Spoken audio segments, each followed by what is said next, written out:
టాలీవుడ్లో నిర్మాతలు versus exhibitors war మళ్లీ హాట్ టాపిక్గా మారింది. టికెట్ల రేట్లు, పర్సెంటేజ్ విధానం, ఓటీటీ విండో పాలసీలపై తీవ్ర విభేదాలు బయటపడ్డాయి. సింగిల్ స్క్రీన్ థియేటర్ల భవిష్యత్తు, పెద్ద సినిమాల విడుదల, డిస్ట్రిబ్యూటర్ల నష్టాలపై నిర్మాతలు సీరియస్ కామెంట్ చేశారు.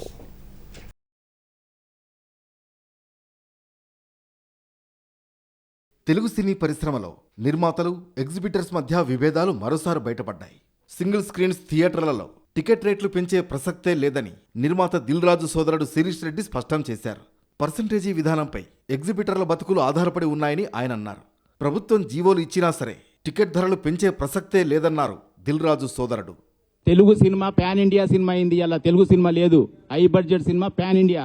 పాన్ ఇండియా అన్నప్పుడు మరి బెంగళూరులో ఎందుకు పర్సెంటేజ్ ఇస్తున్నారు, మహారాష్ట్రలో ఎందుకు పర్సెంటేజ్ ఇస్తున్నారు, తమిళనాడు ఎందుకు పర్సెంట్ ఇస్తున్నారు? తెలుగు స్టేట్ ఏం చేసింది? మన సినిమా, మన హీరోలు, మన డైరెక్టర్లు, మన వ్యవస్థ. మనకేది మన థియేటర్లు ఎక్కడన్నా ఈరోజు? శిరీష్ రెడ్డి కామెంట్లపై యాక్టివ్ ప్రొడ్యూసర్స్ గిల్డ్ స్పందించింది. సింగిల్ స్క్రీన్స్కు రావాల్సిన రెవెన్యూ రాకుండా చేస్తున్నారని ఆరోపించారు. 300 మల్టీప్లెక్స్ స్క్రీన్స్ ఉన్న ఓ ఎగ్జిబిటర్ సింగిల్ స్క్రీన్స్ బాధలు చెబుతుంటే వినడానికి నవ్వొచ్చినా ఏమీ చేయలేకపోతున్నామని ఎద్దేవా చేశారు. నష్టాలు వస్తున్నా థియేటర్లను ఎందుకు నడిపిస్తున్నారని నాగవంశీ ప్రశ్నించారు. కాబట్టి మీరు పర్సెంటేజ్ చేయాలంటున్నారు. నష్టాలు వస్తున్న వ్యాపారం ఎవరు చేయమంటున్నారు? వాళ్ళు మేము థియేటర్లు వదిలేయమని అడుగుతున్నాం. ఆ థియేటర్లు వదిలేయండి. మేము ఆ సినిమాలు ఇప్పుడు మా ఉన్నాయి రిలీజులకి మేము ఓనర్లతో మాట్లాడుకుని ఓ ఫేవరబుల్ టర్మ్స్లో మేము టేక్ ఓవర్ చేసుకుని థియేటర్స్ మేము రిలీజ్ చేసుకుంటాం.